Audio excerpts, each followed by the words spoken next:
Bonjour, oui, comme vous l'avez remarqué, je ne suis pas Agnès Vince, mais j'ai introduit l'après-midi en son nom, puisqu'elle a eu un empêchement d'agenda de dernière minute qui a fait qu'elle n'a pas pu venir cet après-midi. Mais donc, je vais vous dire un mot assez rapidement. Donc, Madame la Présidente de la Cité de l'Architecture, Monsieur le Président de Docomomo, mesdames et messieurs, je fais juste un mot d'introduction de cet après-midi pour vous dire à quel point il est important que le service de l'architecture du ministère de la Culture soit présent et soutienne ce colloque de Docomomo sur la thématique de la rénovation des bâtiments du XXe siècle. En effet, le devenir de notre héritage architectural récent est une question essentielle pour le ministère et pour le service de l'architecture, qui partage bien des points, bien des 7 objectifs, nombre des 7 objectifs de l'association Docomomo, qui ont été listés ce matin. Docomomo est un acteur essentiel qui œuvre sans relâche à l'éveil des consciences autour de ce patrimoine récent, trop souvent mal aimé ou ignoré, comme on l'a vu ce matin, et qui veille à sa sauvegarde. Son engagement et la qualité de son expertise sont de précieuses ressources pour le ministère. Et en particulier, on avait fait en sorte qu'un certain nombre de membres de Docomomo puissent intégrer les CRPA au sein des régions lors de la création des remplacements des CRPS par des CRPA. Et même Docomomo a aussi un rôle de poil à gratter qui est très important pour nos institutions. Il est important aussi d'être ici à la Cité d'Architecture et du Patrimoine, qui est quand même le lieu de rencontre entre l'architecture et le patrimoine. Et là, on voit bien que le sujet, même si nos services au sein du ministère sont séparés, architecture et patrimoine, et ne se parlent pas toujours très très bien, il est important qu'il y ait un lieu de rencontre de ces deux thématiques qui n'ont pas de raison d'être séparées, qui ne devraient pas être séparées, mais parce que quasiment tout le patrimoine bâti est d'architecture, donc en fait...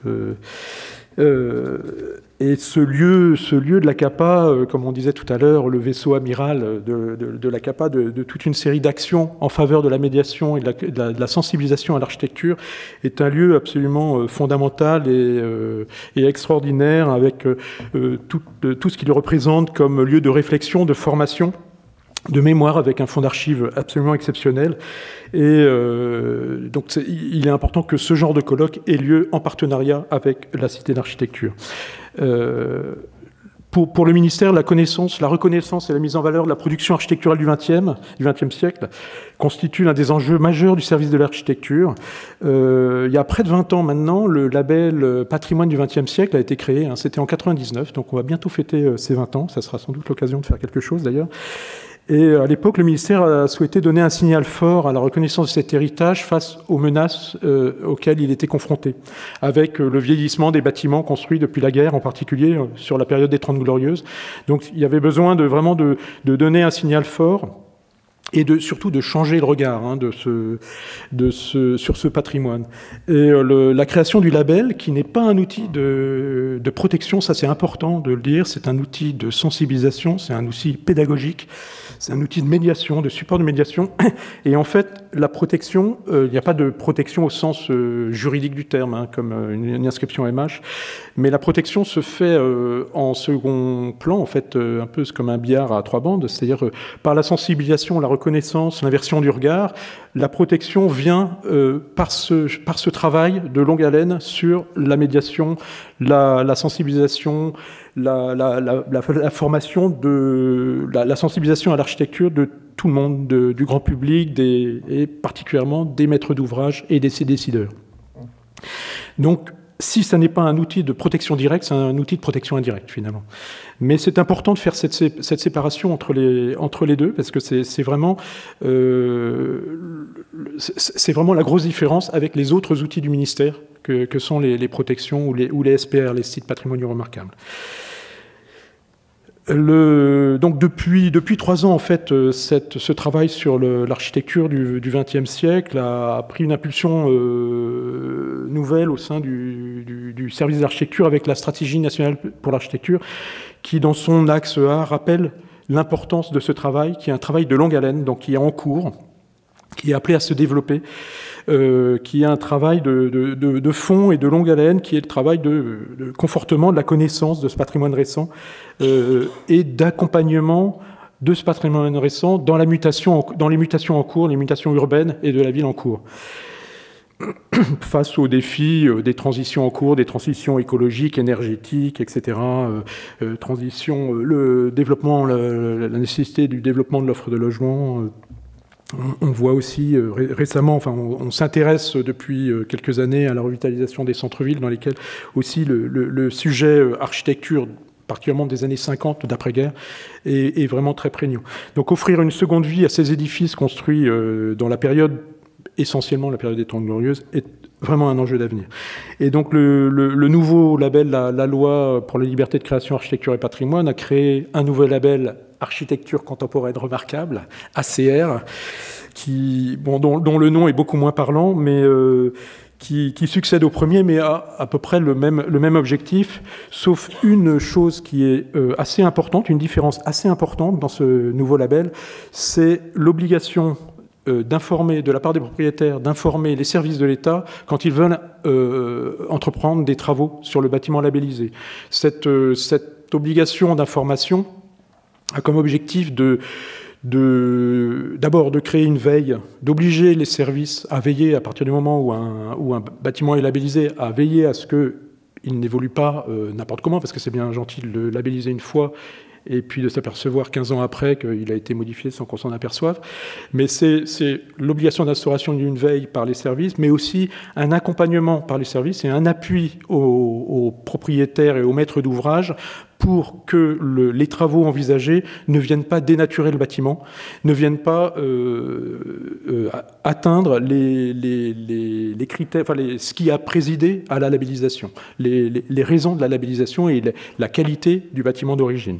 Donc il y a évidemment une nécessité d'adapter ces bâtiments aux nouveaux modes de vie, aux nouveaux usages, parce que souvent les usages ont changé, en particulier pour les bâtiments publics, les équipements publics, mais pour le logement, les modes de vie ont évolué, donc ces bâtiments doivent évoluer, mais il est impératif que les travaux envisagés leur permettent d'évoluer sans les dénaturer et en respectant la conception d'origine, la philosophie d'origine. On l'a bien vu ce matin, d'ailleurs, c'était intéressant de voir les projets qui ont été présentés ce matin, parce qu'on voit bien qu'il y a un travail assez fin, très fin à faire pour arriver à adapter des bâtiments aux nouveaux modes de vie. On l'a vu avec la Cité de l'Étoile, par exemple, l'agrandissement des appartements, des choses comme ça, mais l'esprit d'origine, le fait de retrouver ces traversées, ces vues traversantes à travers les logements, tout en les modifiant, les agrandissant, en changeant les typologies, a été un travail de fourmi, mais un travail tout à fait remarquable.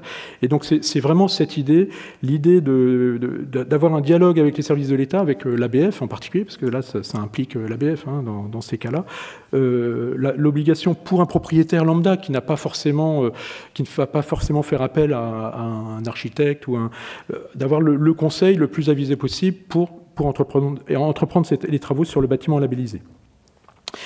Bon, parallèlement à ce travail avec le nouveau label, pour nous, c'est aussi l'occasion de relancer la politique de sensibilisation, de communication autour du label pour qu'il se fasse mieux connaître. Parce que le label patrimoine du XXe siècle est connu des professionnels, est connu d'un certain nombre de maîtres d'ouvrage, mais il est assez mal connu du grand public. Donc l'idée, c'est vraiment de relancer une politique d'identification, de repérage, de valorisation des édifices labellisés en utilisant tous les acteurs du terrain et aussi tous les outils à notre disposition, dont les outils numériques sous la forme d'applications, de choses comme ça, pour arriver à mieux le faire connaître. Ce label, juste pour finir sur le label, on en parlait tout à l'heure justement au moment du café, par rapport à ce colloque, l'idée de ce colloque de cette journée, l'idée ça serait de se retrouver, avoir un rendez-vous régulier tous les 2 ans environ, parce que le ministère sur le label fait un suivi de la politique du label et tous les 2 ans édite en interne un bilan de l'ensemble des édifices labellisés dans les 2 ans qui ont précédé. L'idée, ça serait de valoriser à l'occasion d'un colloque commun de Docomomo et ministère, de valoriser les bâtiments qui ont été labellisés dans les 2 ans précédents et aussi d'identifier la nature du corpus qui a été fait, qui a été repéré, voir s'il y a des manques, comment rééquilibrer la politique, comment relancer éventuellement la politique du label, etc. C'est vraiment un rendez-vous. Au ministère, on souhaite organiser ce rendez-vous régulier autour du label à la Cité de l'Architecture, et donc pourquoi pas aussi avec Docomomo, et partager ce genre de travaux et ce genre de réflexions qui sont liées au label, mais pas tout à fait, mais à l'architecture du XXe siècle de toute façon. Donc l'autre champ sur lequel le ministère s'est beaucoup investi depuis quelques années, et c'est aussi un des axes de la stratégie nationale pour l'architecture, c'est la mobilisation de l'enseignement et de la recherche dans le domaine de l'existant, de la transformation de l'existant et de l'existant contemporain. Ça, c'est un travail aussi de longue haleine, mais qui a été entamé tout de suite par la sous-direction des enseignements, qui a touché qui a travaillé sur plusieurs champs. Un programme de recherche sur 3 ans qui a été lancé en 2016 et qui porte le même titre que le colloque d'aujourd'hui. Alors heureusement, ça n'était pas un heureux hasard comme on pouvait le supposer. C'était une vraie volonté de partager le titre qui est vraiment intéressant. Le titre du programme de recherche, c'est Architecture du XXe siècle, matière à projet pour la ville durable du XXIe. C'est vraiment l'idée que l'architecture du XXe siècle est appelée à muter, à évoluer, de toute façon en fonction des modes de vie, mais effectivement, comment arriver à la faire évoluer tout en respectant, sans la dénaturer, et tout en respectant la philosophie dans laquelle elle a été conçue à l'origine. Donc le programme de recherche, le premier volet, porte sur la capitalisation des connaissances et la promotion des expériences. Pour le moment, en 2 ans, là, avec 2 appels à projets, on a 8 équipes qui travaillent sur les projets, qui ont répondu à un appel à projet, 8 équipes autour de laboratoires dans les écoles d'architecture, et un 3e appel à projet sera lancé début juillet. Donc maintenant, actuellement, ce sont des chercheurs de plus d'une quinzaine d'écoles d'architecture qui travaillent sur ce sujet et qui vont pouvoir partager leurs approches, leur corpus d'études, ce qui donnera un éclairage et un fond scientifique vraiment intéressant sur ce sujet. Afin de donner une visibilité à ce programme de recherche en fin d'année, un colloque est prévu les 15 et 16 novembre prochains à Firminy. Et il sera question autour d'expériences et de témoignages, d'évolution des usages, des valeurs, des pratiques professionnelles, et d'identifier les nouveaux outils et méthodes de travail qui permettent de faire évoluer les pratiques des acteurs, de tous les acteurs, y compris que ce soit architectes, mais aussi maîtres d'ouvrage et décideurs. Les écoles se mobilisent aussi sur d'autres sujets, c'est toujours le même sujet, mais dans d'autres champs. Il y a eu par exemple la création l'obligation de création d'un module pédagogique patrimoine à partir de la rentrée 2018-2019 dans chaque école d'architecture pour répondre à l'évolution des pratiques professionnelles des architectes, pour leur apprendre aux futurs architectes à intervenir sur l'existence. Actuellement, effectivement, un certain nombre d'écoles se sont mobilisées sur le sujet, mais pas toutes. Et donc là, l'idée, c'est de généraliser au sein de toutes les écoles cette formation. On a du coup la mise en place d'un réseau pédagogique et scientifique inter-école architecture, patrimoine, création, qui est aussi destiné à échanger sur les pratiques et sur la place des héritages architecturaux et urbains dans les dynamiques de projet. Et enfin, on a la création de 2 chaires partenariales. Les chaires partenariales se sont créées depuis l'année dernière sur la base d'appels à projets. On a une chaire patrimoine, expérimentation, projet qui est portée par l'ENSA de Belleville, une autre Habitat du futur par les ENSA de Lyon, Saint-Étienne, Grenoble et Clermont-Ferrand avec les grands ateliers de l'île d'Adam. Et ce sont des chaires qui associent la recherche, mais aussi des acteurs du territoire, collectivités, entreprises, maîtres d'ouvrage, qui viennent aussi les cofinancer. Donc ce sont vraiment des travaux de long terme. Tous ces travaux dans les écoles, ce sont des travaux sur le long terme de réflexion qui sont destinés à alimenter la réflexion et les futurs travaux opérationnels.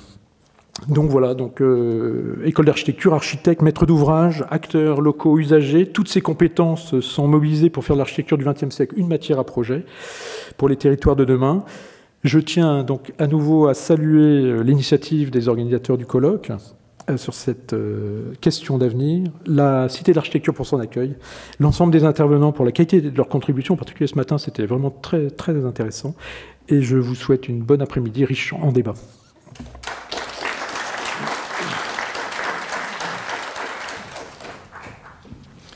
Oui, voilà, après cette présentation, on va essayer effectivement d'éclairer par différentes positions, si vous voulez, le sujet qui nous a préoccupés en travaillant sur comment dirais-je, ce bâtiment, mais aussi à travers l'invitation qui a été faite par nos hôtes, que je remercie. Voilà, je salue d'ailleurs nos hôtes, nos confrères, nos amis et tous les gens intéressés par ces matières, qui ont cette singularité de parler du futur en absorbant une partie du passé. Et donc, il est vrai qu'on va orchestrer ça. Je vais faire un petit mot d'introduction, puis Joseph Abraham va présenter effectivement la partie historique qui dépasse de loin le cadre. Enfin, les étiquettes sont étroites, évidemment. Hélène Hart va présenter le projet lui-même, Pascal Dinca, la position de la mairie, et je ferai une petite conclusion, notamment en parlant du travail artistique sur ce sujet. Alors, de ce que j'ai retenu ce matin, j'ai quand même pointé deux mots qui sont humilité et lucidité. Humilité, parce qu'on a un devoir de compréhension à travers nos métiers, absolument, et de lucidité, c'est-à-dire on a un besoin de s'élever par la pensée, et une assemblée comme celle-ci nous y invite. Alors peut-être trois points très brefs pour introduire, avant de passer à trois schémas.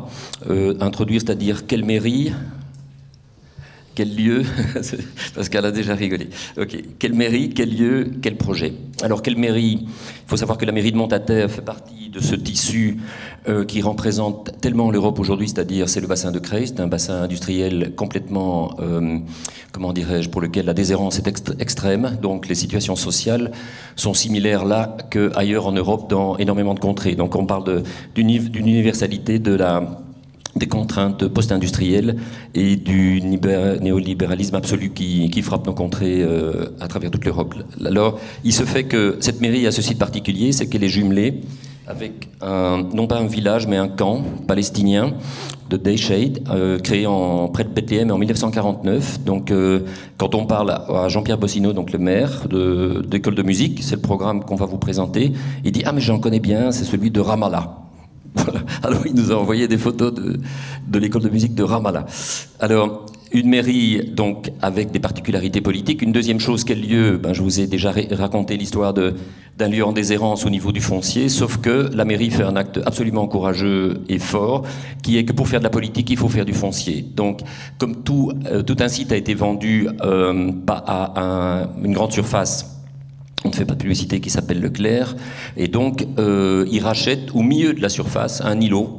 On est en France, hein, c'est Astérix, c'est le village gaulois, un îlot qui va résister et qui comprend un édifice absolument remarquable et bicéphale des frères Perret.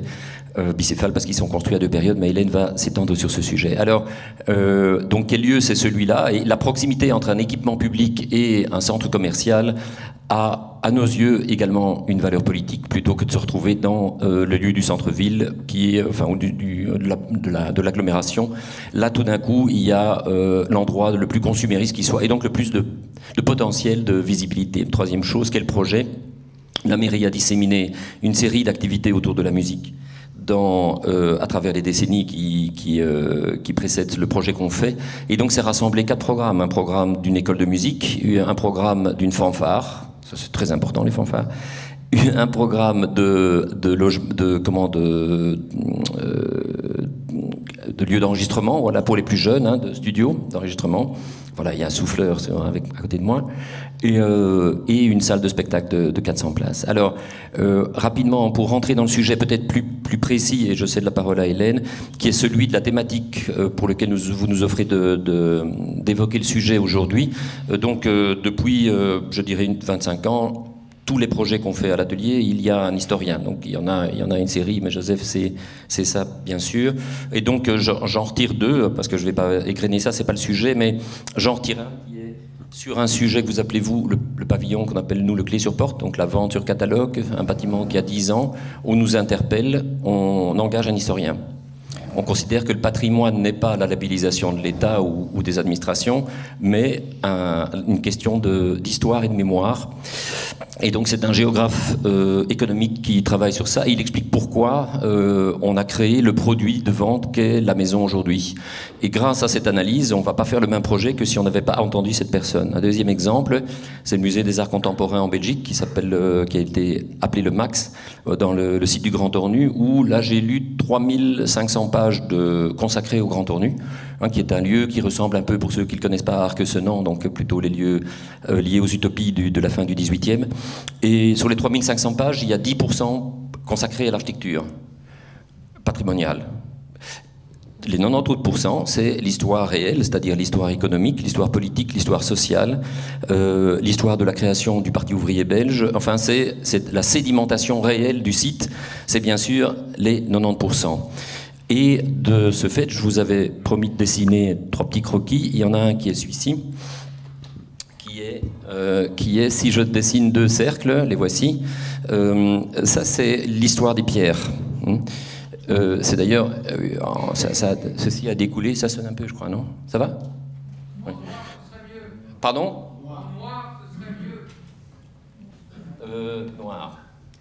Donc, je disais, au centre, l'histoire des pierres, et autour, l'histoire des attitudes. Donc, ce qui nous intéresse et ce qui nous a fondamentalement intéressé dans cette expérience du Grand Tournu, mais ça démarre bien avant, c'est ce qui fonde comment on agglomère du sens à travers les matériaux et non pas les matériaux en tant que tels. Donc, on cherche l'histoire, c'est-à-dire on cherche l'énergie sous-jacente. Deuxième petit croquis, je suis dans mes notes et j'ai quasi fini, c'est la question de patrimoine, histoire, mémoire. Maintenant que je sais qu'avec du noir, je suis entendu, comme à Marseille ou dans le sud, là. Donc, 3 choses. Ça, c'est la mémoire. Ça, c'est une déformation de la mémoire, ça s'appelle l'histoire. Ça, c'est le patrimoine. Le patrimoine, c'est une notion politico-économico-administrative qui fait en sorte qu'il y a des moyens d'action sur une partie de l'histoire, pas très grande, et l'histoire ayant une zone d'influence dans sa compréhension et dans ses outils du trésor que représente l'immatériel, c'est-à-dire la mémoire immatérielle. Un dernier élément, toujours en noir, c'est le fait que dans un processus de projet, on en parle au présent, c'est-à-dire on le conçoit aujourd'hui, quand bien même on a entendu des temps absolument hallucinants ce matin, on projette des réalités vers le futur, on va chercher des choses dans le passé. Il est évident que si j'ai posé une question ce matin sur la schizophrénie docomomienne, là, c'est-à-dire il se fait que transformer un bâtiment, c'est toujours une blessure. Qu'il soit patrimonialisé ou non, c'est toujours il y a une charge émotionnelle très très forte dans la transformation d'un bâtiment, et on essaye, à travers une compréhension des enjeux, de cautériser, de chercher le sens, et de faire en sorte que la rupture, ce qui aurait dû être une rupture, est un éclairage qui permet de produire du sens et de le projeter dans l'avenir. Donc je pense que mon introduction est terminé. Un dernier point, c'est qu'à travers tout ça, on essaie de politiser notre travail avec Mathieu et Hélène, c'est-à-dire de construire plus avec moins d'argent. Et il n'y a pas plus politique que ça. Faire plus avec moins d'argent.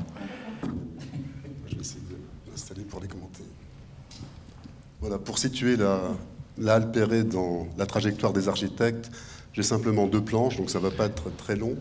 On peut dire que le statut d'agence-entreprise des frères Perret leur a permis d'accéder à un type de commande stratégique. Aucun architecte n'avait accès à la commande industrielle. C'est leur statut d'entrepreneur qui leur permet de se confronter à des expériences qui, au moment où ils interviennent, sont absolument déterminantes à l'échelle internationale. Ce qui va permettre aux frères Perret d'accéder à des questions qui sont à l'époque, à partir de 1906-1907 jusqu'au milieu des années 30, partagées par Freycinet, par Nervi et Maillard. C'est-à-dire qu'ils sont dans le cercle étroit de ceux qui vont faire progresser, après François Hennebique, la pensée du béton. Comme par hasard, ils sont tous attachés à des entreprises de bâtiments, et la pensée théorique va jouer un rôle absolument déterminant. Donc je vous montre ici la première expérience des frères Perret. Le premier hangar industriel en béton armé, c'est le garage de la rue Ponthieu, malheureusement détruit en 1970. C'est un garage qui pose déjà un certain nombre de questions, mais qui nous a été utile pour l'exemple de Montataire, parce que la question du remplissage chez Perret est déterminante, et c'est toujours la situation urbaine. On pourrait dire que Perret est un des rares architectes modernes à développer une pensée culturaliste de la ville. L'architecte met de l'ordre dans un tissu qui appartient à l'histoire. Il ne domine pas, on ne crée pas la ville, elle se crée par elle-même, il la compare à un lichen. Et il se trouve qu'un bâtiment industriel, lorsqu'il est dans un tissu urbain, comme le tissu urbain parisien, rue Ponthieu, nécessite plus ou moins un remplissage qui joue le rôle de façade, une élévation représentative. Donc c'est le cas, c'est la leçon du garage de la rue Ponthieu qui a un rôle déterminant. Ensuite, les frères Perret, forts de leur expérience d'entrepreneurs et de constructeurs en béton armé. Je rappelle que leur statut est assez comparable à celui de Jean Prouvé avec la tôle.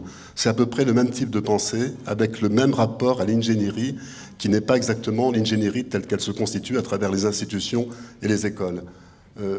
Il faut revenir peut-être à la planche précédente. Voilà. Je voudrais simplement montrer que ce savoir-là va les amener à une véritable révolution conceptuelle dans la façon, disons, d'élever un bâtiment. Le garage de la rue Ponthieu doit être mis en rapport immédiat avec le théâtre des Champs-Élysées. Le théâtre des Champs-Élysées, ce n'est pas le premier théâtre en béton armé. Il y a un théâtre à Berne, publié par Henbick, avec les théories d'Henbick, qui est en lui-même remarquable.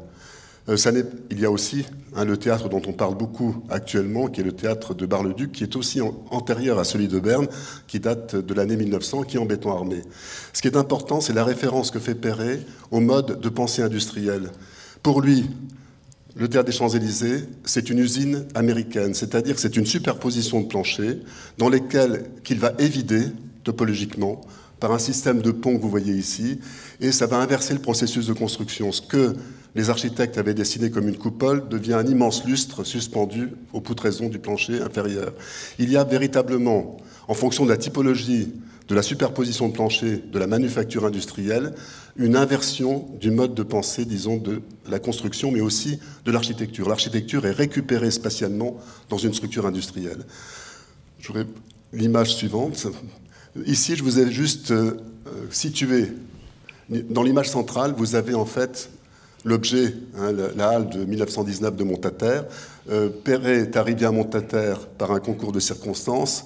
Il va construire en 1915 les docks Valu à Casablanca. Les docks Valu, c'est en fait des docks qui servent à entreposer des machines agricoles qui sont vendues au Maroc et dans les autres pays d'Afrique du Nord. Ce même client va lui commander donc la halle de 1919 de Montaterre, donc c'est une des parties du projet. J'ai cité ici les ateliers Esders, un des chefs-d'œuvre de la pensée structurelle des frères Perret, très différente de celle de Nervi ou Freycinet. C'est vraiment une pensée tout à fait singulière, disons, de l'ossature, de la pensée monolithique du béton armé, qui était le caractère donc, qui était mis en avant dans l'histoire universelle des techniques pour expliquer le devenir de ce matériau. Donc c'est les ateliers Esders avec une problématique de représentation ici au niveau des façades et de l'enveloppe. Et vous avez ici donc la halle Marinoni qui se situe tout près, disons, des ateliers de Montaterre et qui, par miracle, est préservée aujourd'hui et qui appartient donc aux grandes icônes de la construction en béton armé que l'on peut comparer à la halle Freycinet, donc qui risquait il y a quelques années de disparaître et qui a été par chance sauvegardée, donc les messageries d'Austerlitz, et puis un autre type de pensée structurelle qui est celui représenté par Pierluigi Nervi, avec toute une pensée de la résistance par la forme. Les hangars d'Orvieto ont été détruits, les ateliers Esders ont été détruits, les ateliers de décor de Perret ont été également détruits, comme le garage de la rue Ponthieu et comme les docks de Casablanca. À Montaterre, l'opération, à mon avis, suivante, celle que prépare probablement cette initiative remarquable de cette commune d'avoir installé un programme neuf dans la halle de 1919 et celle de 1949, ça sera donc probablement l'opération suivante qui consistera à sauver donc, les ateliers Marinoni. Donc mon rôle dans cette équipe a été simplement d'identifier le statut historique et théorique, disons, de la halle Perret pour identifier les marges de manœuvre de l'architecte. Il y a certains programmes qui sont plus ou moins prédateurs par rapport à un bâtiment industriel. Il y en a d'autres qui le sont infiniment moins. On comprend très bien cela, on y reviendra dans la table ronde. Donc il s'est agi à un moment donné d'intervenir pour montrer comment on pouvait agir et transformer avec une certaine liberté cette halle. J'ai peut-être été déjà trop long. Voilà. Non, pas du tout. Bon, je vais prendre la suite. On revient sur un plan masse avec les deux halles. Donc il y a deux halles, 1919-1949, deux halles accolées. Elles sont en noir là sur le plan masse et on les situe bien entre les ateliers Marinoni, dont parlait Joseph à l'est, et puis les magasins Leclerc sur l'ouest. Comme on le disait tout à l'heure, la propriétaire des magasins Leclerc est aussi propriétaire en fait de l'ensemble des terrains et de la friche Boilu. Vous avez ici un plan masse qui est un projet urbain qu'on a proposé dans le cadre du concours qui a été mené en 2014. Dans lequel on nous demandait déjà de travailler sur un aménagement urbain autour des halles. Ce qu'on a appris par la suite, c'est que la ville n'était pas encore propriétaire de la friche Boilu, que les négociations se sont mises en place et qu'elles ont été très compliquées.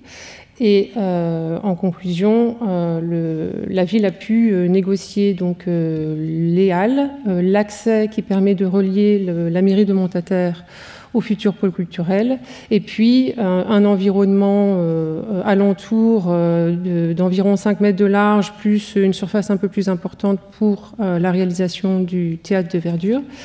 Donc c'est vraiment un îlot public dans une friche privée, avec pas mal de rebondissements sur la manière dont l'environnement risque de se développer. Une volonté très forte de construire du logement avec une densité assez importante. Et donc des négociations qui sont toujours en cours. Peut-être que Pascal Dinca pourra en parler tout à l'heure. Donc là, c'est la halle 1949 en premier plan, telle que nous l'avons découverte lors de la première visite dans le cadre donc, du concours. On a la lecture d'un bâtiment très fermé. Ça, c'est suite donc aux différents usages et activités qui ont été installés dans le bâtiment. Au départ, on était sur un bâtiment plus ouvert, avec de la lumière aussi qui était apportée en façade. Et là, donc, on a les structures qui sont vraiment l'essence même du travail des frères Perret sur les bâtiments industriels. On en a parlé, les structures de grande portée qui sont déjà lisibles à l'extérieur du bâtiment. On lit bien en fait la distinction entre les matériaux de remplissage et les matériaux structurels. Le contraste, il se fait dès lors qu'on rentre dans le bâtiment. À l'époque, on avait encore une mezzanine qui n'est pas d'origine, mais qui a été construite suite aux aménagements. Et l'ampleur des structures, les lancements de ces structures est assez impressionnant. La lumière zénitale, voilà, on a les qualités tout d'un coup qui nous apparaissent très fortement dès lors qu'on se trouve à l'intérieur de ces espaces, qu'on soit dans la halle de 1949 et ici dans la halle de 1919, donc à l'état d'origine avant travaux. Ici, je reviens sur une photo d'époque où on voit en effet que les façades étaient travaillées avec une vraie volonté d'apporter de la lumière naturelle dans le bâtiment. Et puis les verrières aussi en structure métallique qui n'existaient plus sur la halle 1919 quand on l'a découverte.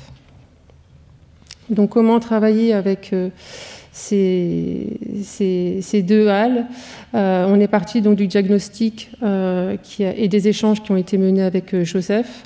Et notre volonté a été de mettre en avant ces structures, ces deux types de structures. Et le premier travail du coup mené à l'agence a été de révéler ces structures avec la suppression de tout ce qui était de l'ordre du remplissage. On a donc travaillé à partir de maquettes pour essayer de développer un projet qui allait mettre en avant tout le travail des frères Perret et trouver une manière pour nous de nous positionner à l'intérieur de ce squelette. Donc là, on a une représentation en plan, le plan du bas, le plan du rez-de-chaussée, celui au-dessus, le plan de l'étage. On a les structures qui apparaissent comme une limite construite. Et donc tout le travail a été d'implanter le programme à l'intérieur de ce squelette tout en respectant la trame constructive.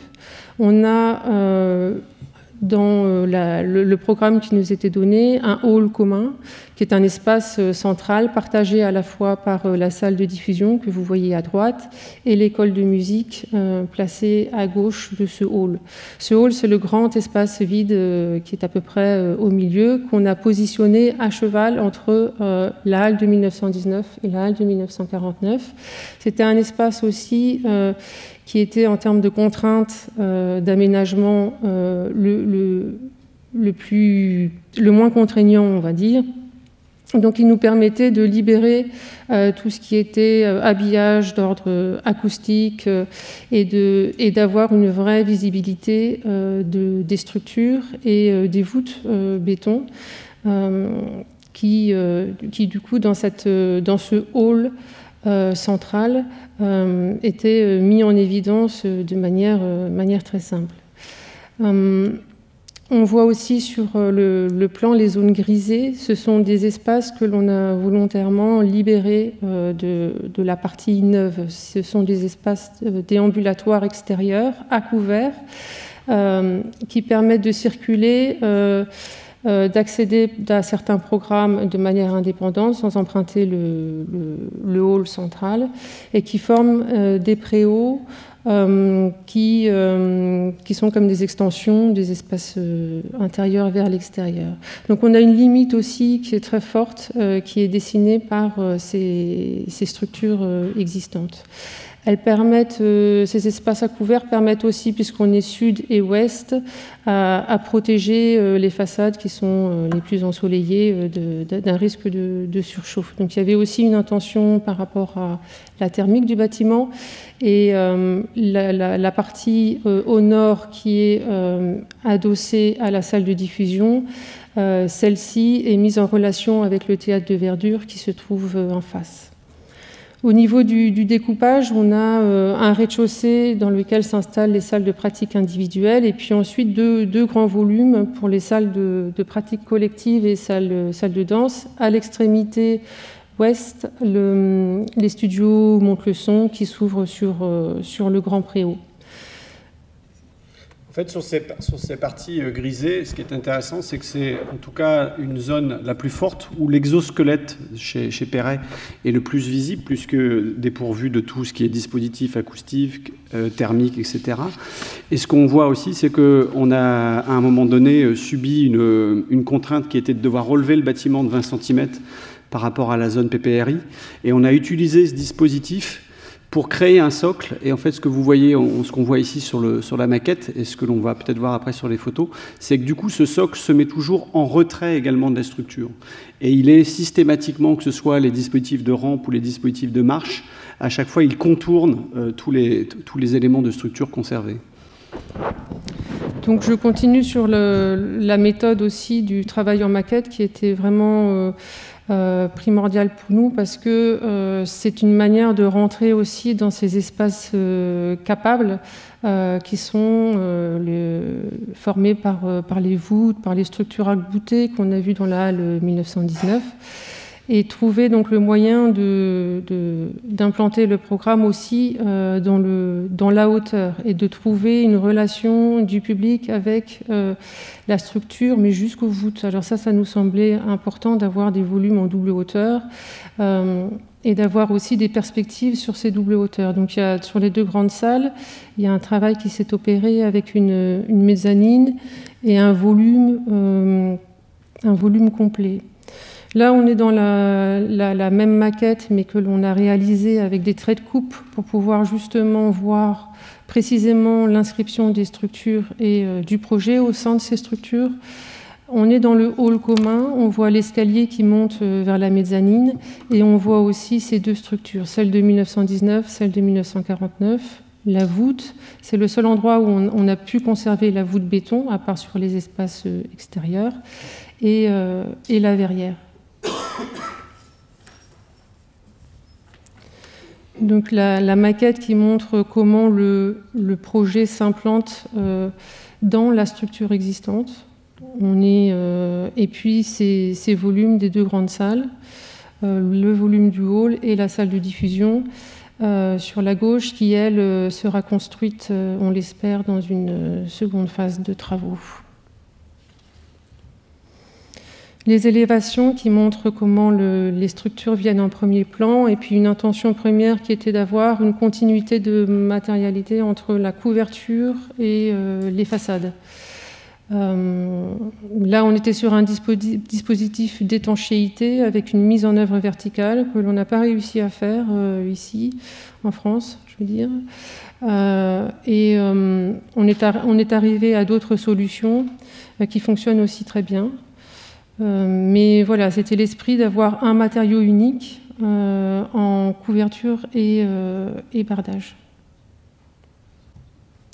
On a fait un relevé des existants extérieurs, un relevé des végétaux, les arbres à papillons, les mousses, qui ont inspiré le travail du paysagiste Frédéric Delessal, que l'on n'a pas encore réussi à mettre en place, mais on aimerait bien donc avoir ce jardin des mousses.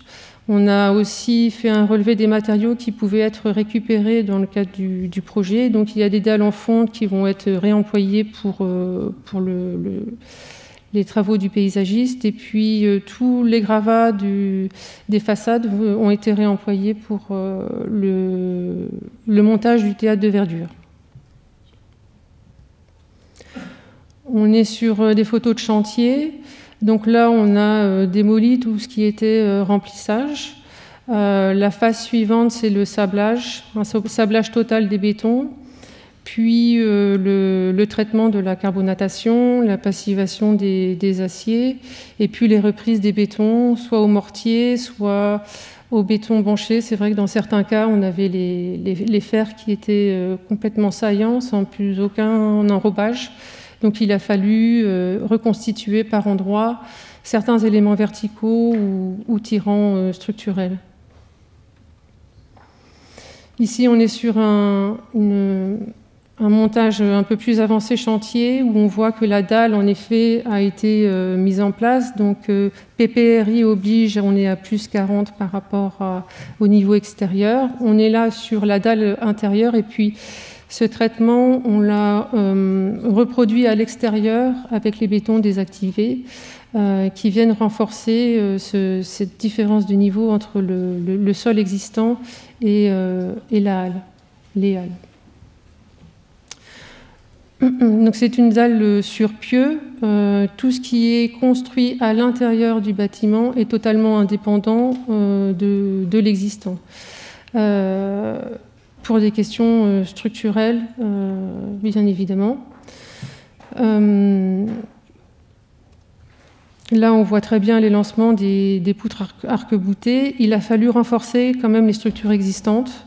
Et dans ces travaux de renforcement, il a été décidé de ne jamais employer de béton, mais de venir avec des pièces métalliques, type tirant Alphen, pour dédoubler les tirants de la halle 1949, par exemple. Au niveau du montage à l'intérieur des halles, le coulage du béton n'était pas envisageable, donc on est parti sur un système poteau-poutre avec remplissage en parpaing, en grande partie visible, que l'on a laissé visible au sein du bâtiment. Donc on parlait d'un projet économique, avec une économie très, très serrée, mais aussi un projet avec des exigences acoustiques très, très fortes. Donc il a fallu trouver des solutions pour réussir à répondre à ces deux contraintes. Les parpaings sont toujours enduits une face, par exemple, pour répondre aux exigences acoustiques. Donc si on a un parpaing visible, d'un côté, c'est que de l'autre côté, on a soit un doublage acoustique, soit un enduit. Conduit encore de chantier. Le coulage de la dalle au niveau R+1, le montage en parpaing.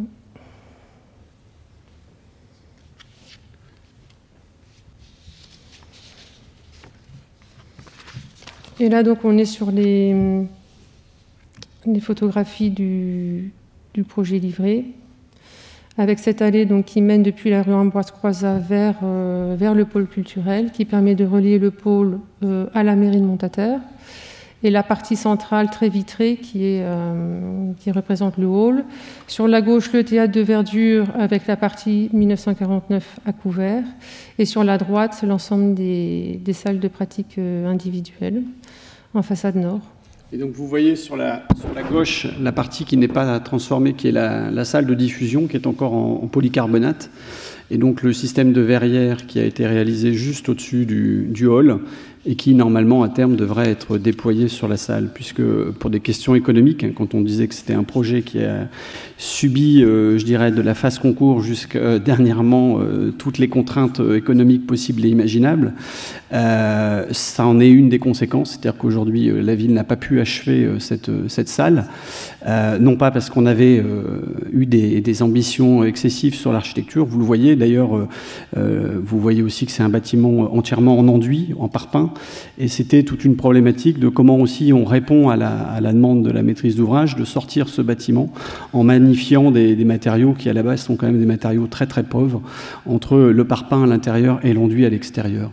Ce qui est intéressant aussi peut-être sur cette photo juste avant, c'est que l'on voit aussi comment on vient se positionner un peu comme les Perret l'avaient imaginé dans l'exosquelette, puisque vous voyez que par exemple les baies ne tombent pas systématiquement, on n'a pas réouvert des baies entre les structures de Perret, c'est-à-dire que le fonctionnement du conservatoire à l'intérieur, avec son système de cloisonnement de salles de classe et d'ouverture, avec les fenêtres, tombe là où il devait tomber sur le plan fonctionnel, et donc parfois vous avez des éléments de structure comme ça, et c'est assez intéressant, qui sont magnifiés puisqu'ils se retrouvent véritablement devant une baie vitrée. Et donc on est, même si on est dans un projet de transformation en 2018, finalement on ne fait que continuer aussi le processus des Perret, qui est de travailler avec ce système de remplissage à l'intérieur. J'avance, voilà, c'est ce que expliquait un peu Mathieu. Là, donc, c'est des éléments de reprise structurelle qui se passent à l'intérieur. C'est les tirants Alphen, mais qui sont repris en façade avec des éléments, donc là on est sur des fers HEA, qui sont vraiment dans le contraste par rapport aux structures béton. L'intégration d'une DEP en inox. Donc c'est ces espaces à couvert extérieurs qui permettent de se rencontrer, de discuter, mais aussi d'entrer dans la salle de danse et dans la salle de l'harmonie de manière indépendante. L'espace du Préau devant les studios de l'association Monte-le-Son, les studios d'enregistrement et le hall. Donc on voit les lancements des murs en parpaing, les structures de part et d'autre.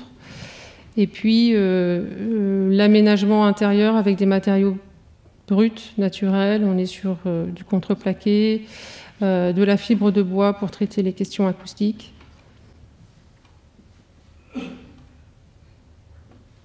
Alors ici, c'est une fermeture coulissante entre le hall commun et le hall de l'école de musique. C'est Pierre Toby, notre artiste qui est intervenu sur ce projet-là. Pierre en dira quelques mots tout à l'heure. Donc là, on voit le système des coulissants avec ces verres réfléchissants. À l'étage, après l'escalier, on est sur une mezzanine, un espace aussi libre d'usage.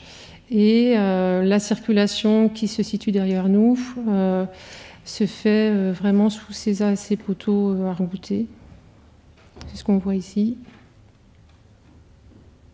La salle de danse.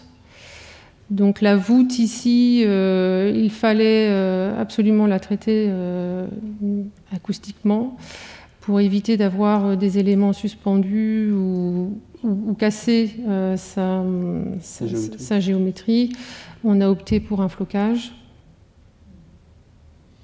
parpaing et puis pour contrebalancer les panneaux en fibre de bois acoustique.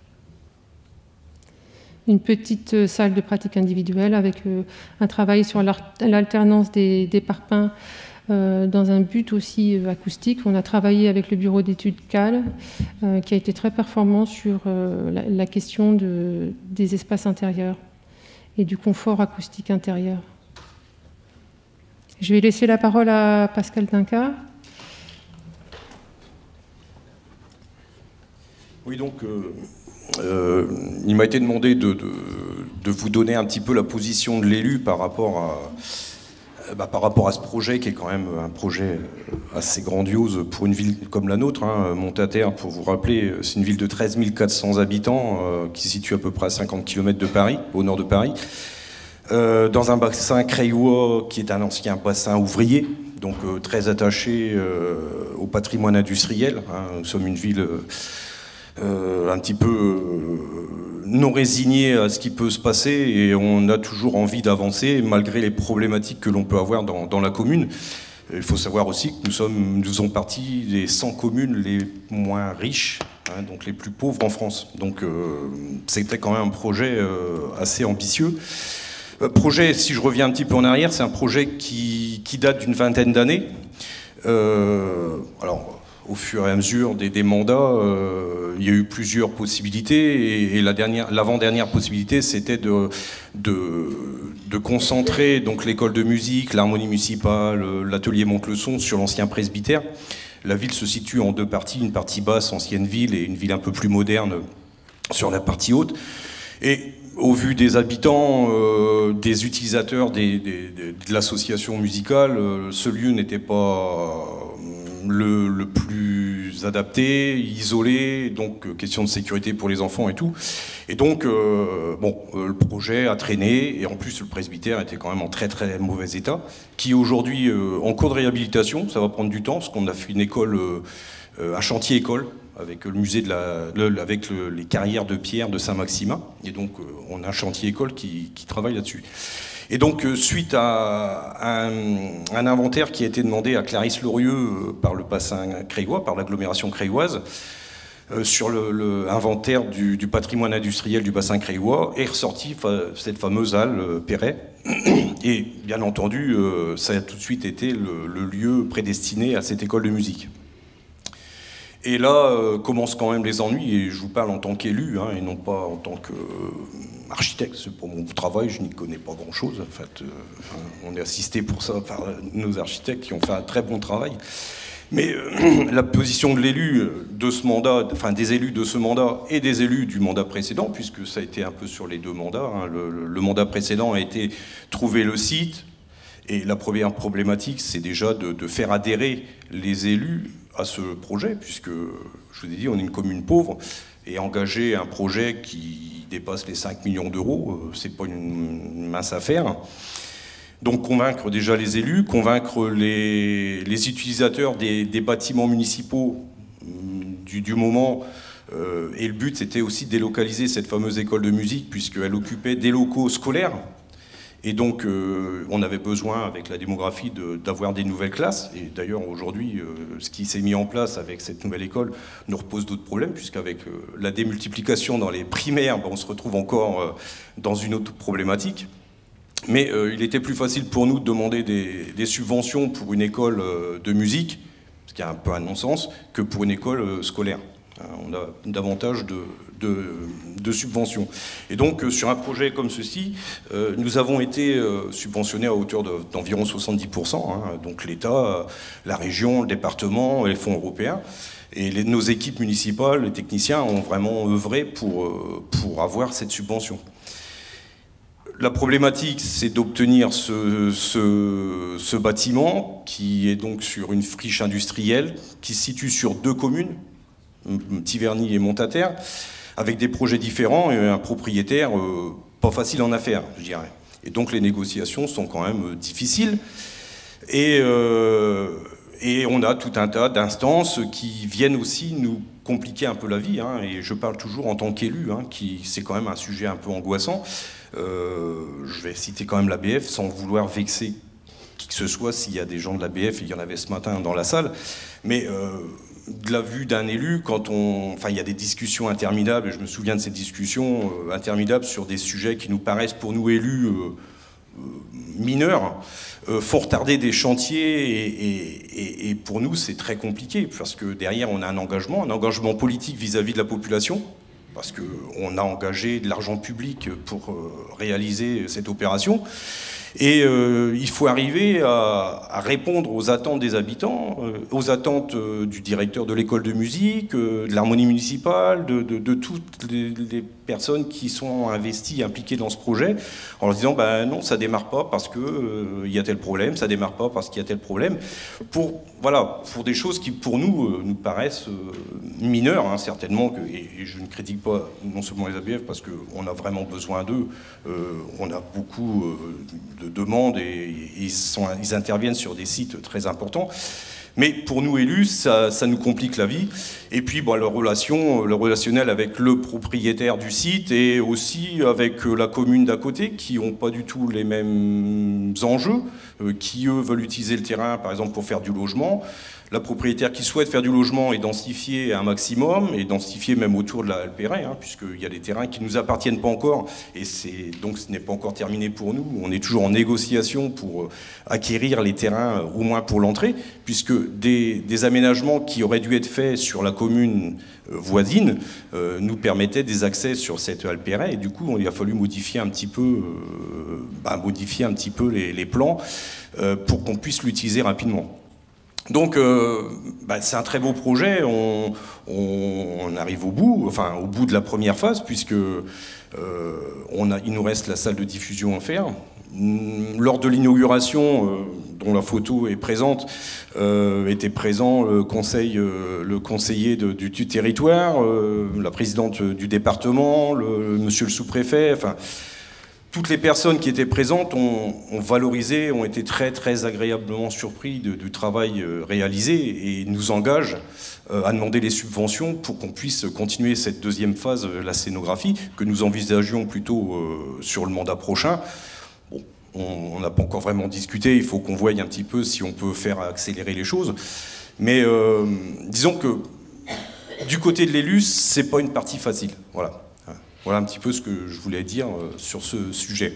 Et j'engage Monsieur Klein avec l'association Docomomo à venir nous voir, venir nous rencontrer pour voir ce qui a été réalisé, mais voir aussi ce qu'il y a sur le site Marinoni, qui malheureusement est en perdition. Hein, l'agglomération crayoise est en vue d'acheter ce site, donc c'est un message à faire passer. Hein, et il y a de gros problèmes pour l'acquérir. Le tribunal ne fait pas ce qu'il faut pour que ça puisse nous arriver. Mais malheureusement, ça a été beaucoup dégradé par des gens peu scrupuleux qui esquintent et qui vandalisent. Il y avait des structures Eiffel, mais il y a aussi un superbe bâtiment encore Perret et qu'il faut préserver. Donc voilà. Merci. Je vais vite faire une minute la conclusion. Tu peux faire défiler. Donc il y a un artiste qui a travaillé, qui s'appelle Pierre Toby. Il a travaillé de manière contingente pour des raisons d'économie, c'est-à-dire il travaille, donc un artiste qui s'appelle Pierre Toby qui a travaillé de manière contingente directement sur les vitrages qui nous étaient nécessaires à la fois pour faire le hall. Et vous allez le voir dans ce travail-ci, par exemple, il fait les vitrages des grands espaces, salles de danse et salles de répétition musicale. Et donc on va... un petit modèle qu'on a placé dedans, on avance encore, comme ça je passerai... On a eu de la chance d'avoir un orage la semaine dernière, et donc tout d'un coup, c'est des photos qui n'existent que parce qu'on essuie la pluie. Nous on est des spécialistes là, en Belgique et dans le Nord. Document suivant, voilà, c'est une photo vraiment sublime je trouve. Et donc pour justifier le fait que j'ai pris une valise, juste une petite note, j'avais 3 petites notes sur la tradition. Vous savez tous que... Pasolini a écrit le fait qu'il faut ne pas laisser aux traditionalistes le monopole de la tradition. Dans la même veine, je vous recommande chaudement, c'est pour ça que j'ai traîné ma valise, d'Eric Osborne, qui est un des plus grands historiens du XXe siècle, que tout le monde connaît, mais il a fait une recherche qui s'appelle l'invention de la tradition. Donc, quand on crée la modernité, c'est-à-dire l'État moderne, il y a 2 siècles, on invente le mot tradition. Avant, il n'existait pas. Et donc, c'est une justification de l'industrialisation qui a amené le mot tradition dans notre langue.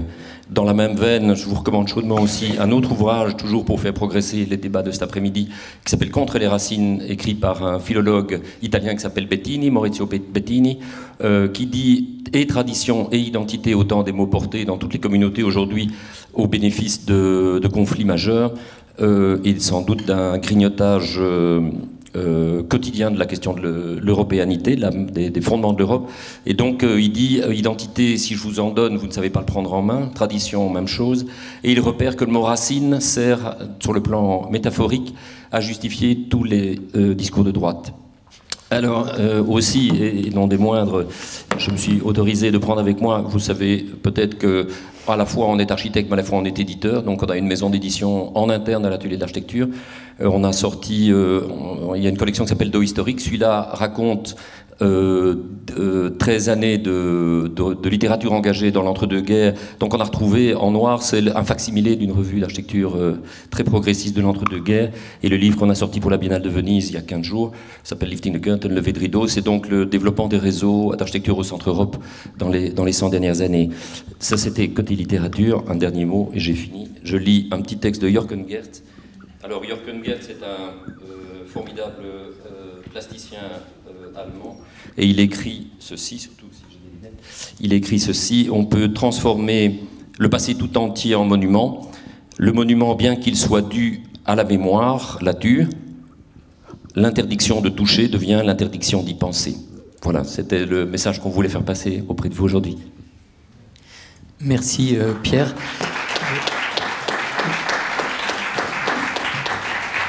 Merci Pierre, je voulais aussi faire allusion à votre rôle d'éditeur, en effet. Moi je suis particulièrement frappé en voyant cet exemple de la halle Montataire du côté extrêmement libre que permet l'architecture de Perret, ou peut-être c'est pas seulement l'architecture de Perret, mais en tout cas la grande liberté de finalement faire quelque chose de complètement différent. Vous avez complètement changé l'usage, évidemment la destination de ce bâtiment, ça c'est eux, mais c'est tout de même aussi c'est quand même aussi vous qui avez introduit dans cette structure un programme que Perret avait traité une fois, mais enfin qui n'avait certainement jamais pensé à traiter à cet endroit-là, et avec des choix de ouverture, fermeture qui ne sont absolument pas ceux de l'objet de départ. Et donc je voulais vous interroger là-dessus, et puis aussi sur... c'est le seul exemple dans la journée d'architecture d'avant la Seconde Guerre mondiale dont on parle aujourd'hui, et le seul aussi, je crois, mais je ne suis pas sûr pour la suite de l'après-midi, de changement vraiment d'affectation complet, parce que ce matin on a parlé de réhabilitation de logements avec la même fonction. Je me demandais si le béton de Perret avait posé des problèmes de restauration, parce que vous avez parlé de la transformation, mais pas d'une éventuelle restauration. La première question sur la nature de la transformation, c'est ça du bâtiment. Elle est essentielle parce qu'effectivement, les architectes ne dominent pas cela. Il y a toujours un processus qui est en marche, on le prend en marche en fait, et là il y a un programme, il y a un concours, et l'idée c'est d'arriver à se rapprocher le plus possible des potentialités qu'offre la conception de Perret, en se débarrassant, disons, de tout ce qui est accessoire et qui risquerait d'ajouter des signes au nom d'un respect, idéal du passé, qu'il considérait lui-même comme opéra comique. Il faut se souvenir de plusieurs choses. Pierre parlait tout à l'heure de tradition. Perret a formulé véritablement dans des textes théoriques sa conception de la tradition, et je dois dire qu'elle est assez contemporaine. Et puis lui-même a été confronté à des monuments historiques. Et il y a un bâtiment qu'on ne connaît malheureusement que par une image de Chevaujon qui montre l'extérieur. C'est en fait la restauration d'une chapelle à Saint-Vaury. Et quand on regarde l'attitude de Perret à l'intérieur avec les bétons, mais c'est absolument bouleversant. C'est-à-dire qu'on voit toujours cette espèce de clocher reconstitué, mais quand on regarde la relation du béton à la pierre, c'est absolument merveilleux. Un béton qui bave de tous les côtés, c'est absolument, unique. Et puis l'autre exemple, c'est ce qu'il a fait, qu'il n'a pas réalisé à Carmaux, où il s'est permis, disons, de réécrire d'une certaine manière l'histoire en démontant, disons, une partie qu'il considérait comme moins rustique que le permettait l'église d'origine, Et il y a une conception, mais très très compliquée, disons, de l'action contemporaine face à un existant. Et je trouve que c'était ça l'enjeu. Je parlais tout à l'heure de programme prédateur. Je pense qu'un programme qui divise l'espace, on ne peut pas imaginer pire programme que celui d'une école de musique où il y a des studios fermés. On cloisonne partout. Donc on se rend bien compte qu'il est plus facile d'avoir un programme qui permet de repenser l'unité entre matière, lumière et structure, ce qui est le fond des hangars de Perret. Là, c'est absolument impossible d'emblée. Donc toutes ces attitudes qui pourraient sembler complexes, hein, une fois on est dedans, une fois dehors, une fois on montre, il y a une mise en scène. Eh bien, je dirais, tout ça est déjà joué au moment du concours. Et après, il faut en tirer le meilleur. Et ce qui serait dramatique, c'est de s'accrocher, comme c'est souvent proposé. Bon, il y avait une critique, comment dire, de la position des ABF. J'ai beaucoup de respect pour les ABF parce qu'ils font un métier qui est extrêmement difficile. Mais c'est vrai que parfois, en fonction, disons, des capacités des maîtres d'œuvre qu'ils ont en face d'eux, il faudrait réviser des positions qui consistent à penser que la simple résistance à la transformation est une attitude qui est une attitude de respect du patrimoine. Je pense que c'est souvent là où il y a une perte de temps considérable, c'est-à-dire un manque de confiance, où les ABF s'adressent finalement à leur père, hein, et en termes de résistance par rapport à la transformation, on crée des problèmes qui parfois sont comment dire, une perte de temps et qui empêchent de penser l'usage, par exemple, qui forcément est très complexe quand on a un existant de ce type-là. Donc il fallait identifier les degrés de liberté, et je dois dire que lorsqu'on a une équipe d'architectes qui, dans les projets contemporains, s'intéresse à la matière, qui, avec la culture industrielle de Liège, avec les matériaux, la manière dont la brique, comment dire, est utilisée, la rudesse de cette région qui ressemble beaucoup à Montataire et aussi à la Lorraine, il y a une culture de base qui permet, disons, d'avoir une attitude juste.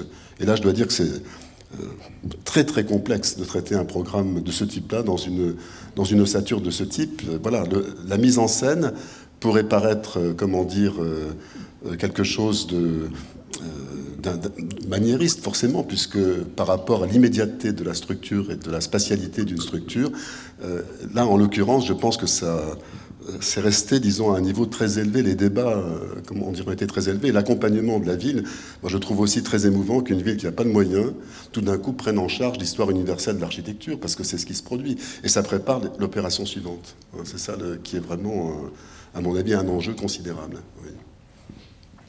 Il ne faut pas oublier non plus que le bâtiment n'est pas classé, il n'est pas à l'inventaire. Hein, il n'est pas du tout à l'inventaire. Et donc, c'est-à-dire que la décision politique en matière de patrimoine est de ne pas reconnaître sa qualité. Donc nous, en fait, on a fait juste l'inverse.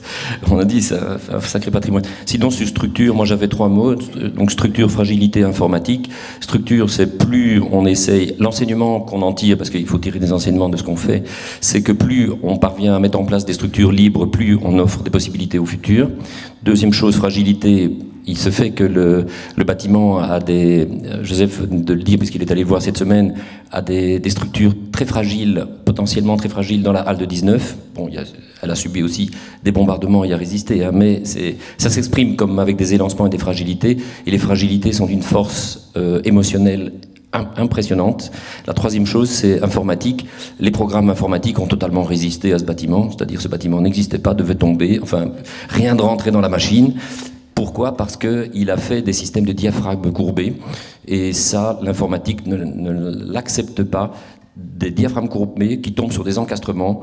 Voilà, il n'y a plus personne qui modélise ça, donc ce n'est plus vendable, et donc ça n'existe pas. Enfin, c'est juste ce que je voulais dire sur la structure. Je ne sais pas si vous voulez revenir sur la question éventuellement de la restauration proprement dite, ou ça n'était pas du tout une question, ou ça n'a pas été... En fait, sur la question de la restauration, je ne sais pas si ça marche, oui. On a fait avec les moyens aussi qu'on avait pour faire. Voilà. Donc, on a soigné, essentiellement soigné, traité, passivé les fers, tout ce qui était apparent. Donc, après sablage, on a fait un relevé complet de tous les ferraillages apparents sur les 2 structures. Et après, ça a été présentation de différents échantillons par l'entreprise. Je dirais une bonne trentaine pour qu'on y arrive. Des visites de bâtiments, on parlait de Fraissinet tout à l'heure, on est allé voir aussi le chantier qui était en cours sur Paris. Voilà, des réparations sur des bétons, des œuvres Perret aussi. Mais voilà, on a vu des choses et on s'est rendu compte qu'on n'avait pas les moyens de le faire. Donc c'était vraiment de la réparation et pas de l'embellissement. Juste une petite chose sur ça, c'est que c'était aussi, donc sur 100% de ce qu'il faut faire quand on restaure, on en a fait 30. Et les 70% qui restent, c'est aussi une volonté, c'est pas seulement qu'il manque d'argent, c'est-à-dire c'est une empathie du regard. C'est comme Doisneau disait que la réalité lui frottait la rétine. Nous, on s'est fait frotter la rétine par les bétons, et on a dit, ne faisons pas, c'est beaucoup mieux que de faire. Ça offrait un capital énorme, mais c'est anti-académique, ça c'est clair. Mais tant que le béton était d'accord, on lui disait c'est formidable, t'es d'accord. Ouais. Et l'informatique n'était pas là pour vous contredire. et du coup, dans cette assemblée, je pense que le nom de Perret est positivement connoté. C'est pas toujours le cas dans le public général. On sait que dans plusieurs villes, ça a été ou c'est encore un sujet d'achoppement. Est-ce qu'à Montataire, il y a eu une adhésion de la population, une manière de... Enfin, c'est rentré dans un... C'était un bâtiment industriel, de toute façon, c'était pas... Oui, alors... enfin, c'est la population, il trouve son intérêt où il a envie de trouver son intérêt. Vous employez le terme Halle Perret? Oui, la Halle Perret, et d'ailleurs on n'a pas cherché pour l'instant un autre nom pour désigner ce bâtiment. C'est resté Halle Perret. Je pense que ça restera un centre culturel Halle Perret qui sera voué à s'étendre d'ailleurs à l'agglo, parce que ça ne va pas rester que pour la ville de Montataire. C'est un équipement qui est grand et donc il faut le faire vivre et faire participer les autres communes. Oui, pour les habitants, voilà, le Perret maintenant, ça y est, c'est rentré dans la tête. En fait, c'est notre bâtiment industriel, c'est notre centre nouveau sur le domaine musical et bon, voilà, c'est une chose qui est normalement acquise. À part certains détracteurs qui de toute façon sont contre ces projets et qui, bon, après ça devient politique. C'est ça. Ouais, donc, ouais. Après, il faut vraiment, on s'en rend peut-être pas bien compte sur les visuels, mais on est à l'arrière d'un énorme centre commercial avec des zones de stockage. On est dans un contexte, là, les images sont magnifiques. C'est-à-dire qu'il faut imaginer quand même, vous êtes au cul du centre commercial avec des nappes d'asphalte autour et puis une ancienne zone industrielle totalement à l'abandon. Donc je pense que ce bâtiment, finalement, aujourd'hui, je pense qu'il y a beaucoup de personnes qui ne s'en étaient pas rendues compte jusqu'à aujourd'hui. Donc ça ne fait que l'embellir et je pense qu'il gêne personne puisqu'il est vraiment dans un non-lieu, quoi. On le voit vraiment pas sur les visuels qu'on a mis là. L'autre partie, c'est que quand on parle patrimoine, pour moi, je disais tout à l'heure, le patrimoine immatériel est souvent supérieur. Donc le nombre de gens qui ont pleuré en rentrant dedans, parce que leur père a été là, leur grand-père a été là, c'est l'histoire. Enfin, Pascal, c'est incroyable, les gens qui viennent nous serrer dans les bras, on les a jamais vus. Tout ça parce que le lieu, vous voyez, c'est Blood, Sweat and Tears, quoi. Il s'est passé tout ça là-bas. C'est une identité. Oui, le lieu vraiment, je chipe le mot là, mais. Y a-t-il des questions dans la salle? Oui, est-ce que vous pouvez juste expliquer pourquoi le remplissage ici, dans cette halle, n'a pas de valeur patrimoniale, tout du moins, en tout cas, en termes de préservation, et que l'aspect, disons, à conserver se restreint essentiellement sur les structures et pas les remplissages? C'est très simple, en fait. Hein. C'est quand il y a une situation urbaine qu'il y a une préoccupation de la façade, comme c'était le cas des ateliers Esders, hein, où on voit ce travail de représentation. Il y a certains endroits dans les ateliers Marinoni où on est au contact d'espaces urbains, alors il y a un effort de présentation. Mais là, ça n'était pas le cas. Le contexte industriel était tel que Perret, comme il le faisait d'habitude, privilégiait l'intériorité, parce qu'il faut dire aussi que même là, il y a une sorte de théorie du hangar industriel. Vous connaissez probablement le fait que la famille Perret était d'origine ouvrière, et ça avait beaucoup marqué les frères Perret. Et il y a des textes assez étonnants quand Perret répond, par exemple, à des journalistes sur ce qu'un architecte peut apporter à un lieu industriel. C'est très simple, c'est la lumière, l'air. Et le raisonnement de Perret, c'est de dire qu'il y a deux types de travailleurs. Il y a les travailleurs qui rentrent propres chez eux, les cols blancs, qui peuvent encore espérer avoir une soirée. Et puis il y a ceux qui rentrent épuisés, qui ont honte d'eux-mêmes. Eh bien, pour cela, il est capable de faire ce qu'il a fait aux ateliers Marinoni, c'est-à-dire un système d'entrée de la lumière qui va reprendre en 1929 pour son projet de musée et qu'on adopte aujourd'hui systématiquement pour des locaux culturels vraiment de très grand prestige. Ça veut dire que pour lui, l'architecte est porteur d'une conception. Il y a une sorte de générosité, il parle de fraternité. Donc voilà, ça veut dire qu'il y a l'intériorité qui était présente ici, qui était très soignée, mais dès lors que vous avez un programme divisé, qu'il n'y a pas de questions relatives à la représentation des façades, on peut être d'une certaine liberté par rapport au remplissage, et il faut retrouver l'adéquation du programme neuf. C'est exactement le raisonnement qu'il tenait sur la notion d'ossature et sur les organes qu'on place à l'intérieur. Donc je crois qu'on est très très proche ici de ce qui appartient aussi au patrimoine, c'est-à-dire ce qui est un peu immatériel, qui relève de la spatialité et de la conception. Il n'y a pas, comment dire, on aurait tort de limiter le patrimoine à une sorte de cristallisation matérielle. Bien souvent, il y a des projets qui ne tiennent absolument pas compte de la spatialité, or elle fait partie intégrante du patrimoine. Là, il y a quelque chose de plus important à respecter dans la tradition de Perret, qui est le rapport entre le programme et l'ossature, et une liberté offerte par le manque de contexte urbain, cette notion de non-lieu, évidemment, dont on sait les qualités dont elle est porteuse aujourd'hui, mais voilà, c'est-à-dire que c'est plus intéressant d'identifier les véritables questions, de les traiter, plutôt que de prendre les choses globalement et de considérer le bâtiment comme un monument complètement dénué de l'humanité de sa conception et de son usage. Pour moi, le patrimoine, c'est exactement ça.